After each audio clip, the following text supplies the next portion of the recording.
五角大楼重启核试验，克里姆林宫最新回应认怂，新时代冷战开启。轰炸我自己，俄战机向领土与己方战线误投127枚炸弹，俄方回应都怪乌克兰。制裁俄媒体，欧洲全面封锁俄宣传。睁眼说瞎话，普京宣称包围2大乌军据点，惨遭乌军打脸。吸血鬼出击，摧毁俄军弹药库。边打边跑，乌军大赞法国凯撒自走炮。精彩资讯马上开始。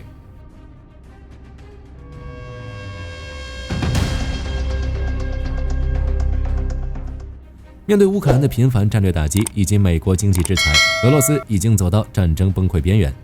为了回应美国核潜艇威慑和提振侵略信心，普京接连宣布2款核武器试验成功的消息。不过他没想到，这一举动将导致新时代冷战的开启。莫斯科对海燕、海神的频繁吹嘘，早已让特朗普忍无可忍。作为对俄罗斯核武器的回应，特朗普直接在真实社交平台上宣布，五角大楼立即恢复美国核武器试验。在推文末尾，特朗普还不忘加一句：“美国拥有的核武器比任何国家都多。”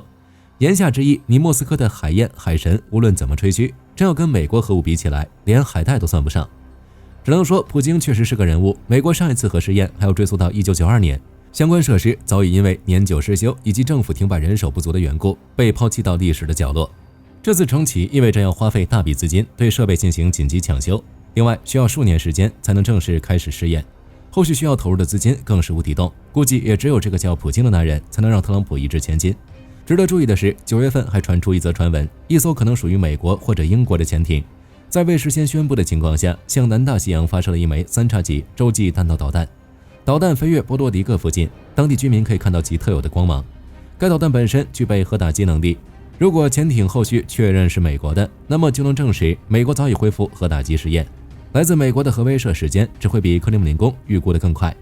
那么面对自己一手打造的新冷战时代，普京是如何回应的呢？克里姆林宫传闻特朗普恢复核试验后，第一时间就做了回应。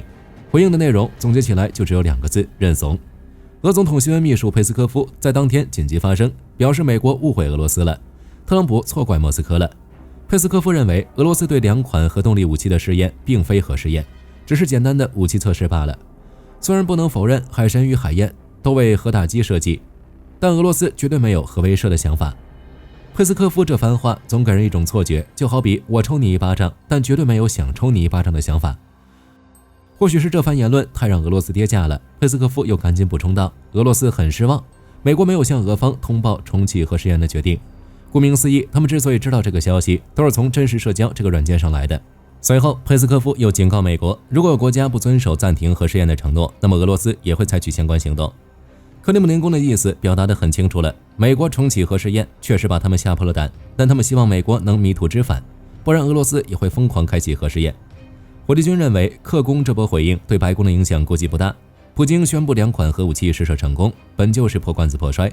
摆明要用核武器威慑美国对俄乌战争的介入，以及表达对美国经济制裁的不满。如今等到美国同样的核回应，反而更加被动。只能说俄罗斯又表演了一波搬起石头砸自己脚的戏码。有趣的是，克里姆林宫在砸自己脚的时候，另一边的俄军也在砸友军的脚，只不过是用炸弹砸。如果你觉得自己闯了大祸，不妨来看看俄军飞行员。据阿特拉斯报道，自2025年年初以来，俄罗斯战机已意外向俄罗斯领土以及己方战线误投至少127枚炸弹。也就是说，俄军飞行员为友军吃了整整127发俄罗斯大炸弹，友军平均每个月要被自己人炸11.5次。最近一次误投发生在10月19日，一枚 FAB500 炸弹准确无误地落在比尔哥罗德州克拉斯纳亚波利亚纳村。好在俄罗斯炸弹质量过硬，虽然精准落在俄军据点中心，但炸弹没有发生爆炸，也就没有造成人员伤亡。不过火力军这边依旧建议俄军有必要检查一遍军队户口，看看执行投掷命令的飞行员有没有私底下收黑钱。除了炸弹，飞行员还偶尔给友军加餐，例如改投导弹。据电报频道消息，俄罗斯方面至少还向友军占领阵地投放了至少3枚导弹，估计就连俄军自己人看着落入己方阵地的俄制导弹也要陷入懵逼状态，然后怒斥乌克兰偷了他们的导弹。听到俄军士兵的吐槽，俄罗斯当局尴尬不已，不过他们自然不可能承认是俄军的问题。每当有类似事件发生时，俄当局总是会表现出一副痛心疾首的模样，向前线士兵点头宣称，是的，战士们，都是乌克兰军队的错误，让我们抬起步枪，为被炸弹袭击的战士们报仇吧，向这群卑劣的人发起冲锋吧。有意思的是，俄空军轰炸友军并非新鲜事，而是俄军的老传统。阿斯特拉的消息透露，早在2024年就有164枚俄罗斯炸弹意外落入俄领土和自家战线中，平均1个月轰炸友军13.6次。按今年的行情看，俄军再努力，说不定还能打破2024年的记录。至于对外解释，依旧算到乌克兰身上。或许是俄罗斯张嘴就来的本事太厉害，甚至让一向重视宣传自由的欧洲都看傻眼。欧洲知道不能再允许俄罗斯睁眼说瞎话了，于是对俄罗斯实施实体制裁之后，欧洲又决定立即对俄媒宣传，重拳出击。据美国政治新闻网欧洲版报道，鉴于俄罗斯媒体把黑的说成白的本事太强悍，欧洲决定对俄媒予以强力回应。欧洲议会议长索梅拉表示，他正考虑全面禁止本地访问俄罗斯卫星通讯社和 RT 等俄官方网站，这就相当于给俄媒喋喋不休的嘴巴贴上一层胶带。日后俄罗斯媒体就只能在俄罗斯国内自嗨了。实话实说，欧洲做出这个决定并不让人意外。之前拉脱维亚的议员理查德·科尔斯就已经提出了这个倡议，得到欧洲众多议员双手双脚的赞成。如今议会长亲自承认制裁俄媒势在必行，那么将俄媒赶出欧洲也只是时间问题。值得一提的是，这并非欧洲第一次痛击俄罗斯媒体。2022年俄乌战争爆发时，欧盟就已经对俄媒表达了相当大的不满，相应制裁方案早已落地生效。不过也许是出于对新闻自由的尊重，制裁方案并未一脚把俄媒踩死，而是留了个狗洞，给他苟延残喘。例如部分俄罗斯网站仍然保持可访问状态。现在就不一样了，欧洲已完全看清莫斯科以及俄媒的真实嘴脸，这次的媒体制裁只会更加严厉。俄媒再想通过舆论武器宣传侵略战争的合法性，连门都没有。至于具体制裁手段，火力军认为欧盟或许可以跟阿塞拜疆好好学学。阿塞拜疆早在6月份就启动对俄媒制裁行动，只因俄罗斯执法部门突然失心疯，在叶卡捷琳堡一口气逮捕50多名阿塞拜疆人。阿塞拜疆哪能咽下这口恶气，直接查封首都巴库的俄罗斯卫星通讯社办公室，指控他们的记者是间谍，将2名记者当场关押。从此，俄罗斯的影响力逐渐从阿塞拜疆消散。这种雷霆手段正是如今的欧盟所欠缺的。正如泽连斯基所言，你只有用鞭子抽俄罗斯，他才会感到恐惧；也只有用鞭子抽俄罗斯媒体，他们才肯改掉张嘴就来的习惯。这边欧洲打脸俄罗斯媒体，与此同时，战场方向乌军也在打脸普京。为了尽快打破战略僵持的局面，俄军在库皮扬斯克和波克罗夫斯克方向投入巨量兵力。特别是波克罗夫斯克方向，据说俄罗斯已向该城以及周边地区部署了11000多名俄军，试图对该地区形成包围之势。按照普京的规划，俄军将不惜一切代价于11月中旬占领这座红军城。目前来看，这个想法很幼稚。波克罗夫斯克西部面对俄军来势汹汹的推进，乌克兰动用无人机炮轰俄军南部据点，接着与其展开巷战，大大延缓了俄军推进速度。与此同时，卫星城米尔诺赫拉德情况也有所好转。为了拿下这座城市，俄军将进攻重心放在卡皮塔尔纳亚矿区附近，数辆俄军装甲车搭载登陆步兵，闯入米尔诺赫拉德东侧的居民楼里。殊不知，乌军已在此处安排天罗地网，装甲车进入城中的那一刻，就遭到乌军无人机与炮弹的轮番轰炸，数辆装甲车当场沦为废铁。经过多轮作战，俄军快速攻陷卫星城的计划算是暂时流产。乌克兰东方集团也发表声明表示，俄军已被赶出米尔诺赫拉德，该市及其周边局势被乌军完全控制。至于库皮扬斯克方向，乌克兰联合部队表示，他们仍在该城市以及周边地区与俄军开展激烈战斗。乌军使用重型无人机向占据库皮扬斯克市中心南部的俄军投掷炸弹，炸得俄军根本无法向前推进半步。或许是波城和库皮扬斯克的攻势未如莫斯科预料的那样一路平推，急得上头的普京竟然学起俄罗斯卫星通讯社，开始张口就来。据美联社报道，普京突然宣称俄军已包围位于库皮扬斯克以及波克罗夫斯克的乌军，乌军已经无处可逃。不过他表示，克里姆林宫大发慈悲，愿意与这2个地方的乌军达成协议，促使其尽快投降。火力军只能说好家伙，前线还在苦苦打巷战的俄军士兵都不知道乌军无人机会突然从哪里冒出来，后方就开始开香槟了。对此，乌克兰武装部队毫不留情地打脸道，前线战报显示库皮扬斯克被包围的说法是典型的捏造和幻想，俄军根本没有完成包围的任务。乌克兰东部部队发言人沙波瓦尔透露，乌军在波克罗夫斯克的局势虽然艰难，但仍处于控制之中。华盛顿智库战争研究所也表示，几乎可以肯定，俄军目前尚未控制任何乌克兰阵地。实话实说，俄军的合围战术的确给乌军带来了不小的压力，但并未真正将英勇作战的乌军吞并。这一点可以从乌军总指挥官谢尔斯基将军在频道上撰写的文章看出。谢尔斯基将军在前线打得最焦灼的时候，视察了波克罗夫斯克在红军村前线作战指挥部。与一众将领举行了会议。这次会议透露了战场前线最真实的战报。据希尔斯基将军的文章所述，大量俄军来到波城，不断对乌克兰阵地发起进攻，但他们没有在波城任何地区巩固阵地，而是周期性转移，甚至伪装平民移动。对此，乌军实施了有效的反击，例如空降部队在城市北部和西北部入口消灭了13名试图插旗的俄军。整体看，波克罗夫斯克的战事非常严峻，但乌军依旧在战斗。俄军的侵略野心将在此处遭到沉重打击。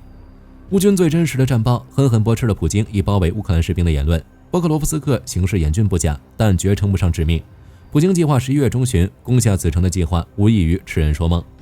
除了抵抗俄军的进攻，乌军也在向俄罗斯境内发动打击。据乌克兰国防情报局报告，在库尔斯克方向，钢铁边境边防分遣队阿奎拉排的边防人员使用吸血鬼无人机袭击了俄罗斯5个掩体，摧毁俄军重要弹药库。这款无人机又被誉为午夜轰炸机。按乌军的原话说，这家伙可携带15公斤的有效载荷，包括弹药、人道主义援助物资，基本上什么都能运。平均单程航程约为13公里，是打击俄设施和重要物资的一把好手。除了吸血鬼无人机，还有一款来自法国的重型装备，正以实打实的战场表现改写着俄乌前线的火力平衡。据军事网站 Defense Block 报道，法国军工集团 KNDS 提供的凯撒自走炮已成为乌克兰在反侵略战争中长程火力的主力，对乌军带来了极大的威胁。这款自走炮以155毫米、52倍口径的机动火炮系统为核心，拥有每分钟6发的射速，10秒一发。自从2009年服役以来，曾在阿富汗、伊拉克和萨赫勒地区征战，是经过多场战役考验的军火利器，足以炸得俄军不知天地为何物。不过，凯撒最强悍的地方并不在此。乌克兰部队透露，凯撒炮如其名，可以称之为自走炮中的皇帝。其机动性、射速与延展的射程，恰好适配俄乌战场无人机侦察主导、反炮兵威胁密集以及前线瞬息万变的复杂环境。乌军通常将其安排在前线，首先由无人机展开侦察，一旦发现目标，立马驾驶该炮对着目标一通狂轰滥炸，炸完之后直接逃跑，这又让前线的俄军吃尽了苦头。因为按照一般的战场剧本，无非是你炸我，我炸你，最后上阵拼刺刀。凯撒倒好，凭借超强机动性，开完炮就能直接遁走，偏偏威力不足，还讲不讲武德了？对俄军来说，这就是流氓。与苦不堪言的俄军相比，乌克兰士兵对凯撒赞不绝口，称他快打快撤的能力战略价值极高。在火力军看来，这种打完就跑的战术乍一看不太光彩，但是别忘了，战争不是过家家，不是谁足够威风谁就是胜利者，真正的胜者永远是战到最后的人。面对乌军120门凯撒，俄军唯一能做的只剩下干着急。据 Politico 报道，德国原计划2029年前将国防支出提高近2%，不过现在看，具体支出或许比这个计划更高。但从2026年开始，他就准备掏出约4345亿美元，全部投入军备采购中。按照德国政府文件的披露，4345亿美元大概包括320项武器采购，其中178项已确定承包商，其余还处于待确定状态。或许是本着肥水不流外人田原则，已经确定的178个项目，约有160个赏给了德国企业，白银金属成了最大赢家，一人独揽53项采购，总金额超1014亿美元，包括给德国国防部建造包含687辆美洲式步兵战车，以及数量未知的全狮轮型装甲车。其他项目则聚焦于导弹和防空系统，都为打造多层次防空网服务。除了防天空，德国还准备防太空。在太空领域，国防部投入超161亿美元，计划引进新一代地球同步轨道通讯卫星和地面控制站，还斥资约109亿美元，用来打造低地轨道卫星群。总而言之，用钱砸出一个太空作战网络，全方位提升德国战场联通效能。好了，这期视频到这儿就结束了，大家怎样看待特朗普重启核试验呢？您又认为新时代冷战将会对俄乌战争产生怎样的影响？可以在视频下方留言，大家一起讨论。喜欢的话不要忘记点点关注。我是火力军，下期见。好的，各位观众朋友们，我们频道一直在聊真实的军事资讯和武器装备，后台也经常有朋友问，有没有值得推荐的入门级模型？今天就和大家分享一款近期接触到的产品。首先，它的外形还原度做得相当不错，比例准确，武器上的一些关键细节和标识也都有体现，材质也说得过去，拿在手上有不错的分量感。其次，它具备一定的可动性，对于理解基础操作原理有一定帮助，让它不仅是个静态摆件。综合它的做工和可玩性来看，价格确实比较亲民。对于想入门模型收藏，或者单纯想在桌上贴一个摆件的朋友来说，是一个性价比很高的选择。商品链接已经给你们上了，感兴趣的朋友可以自行了解。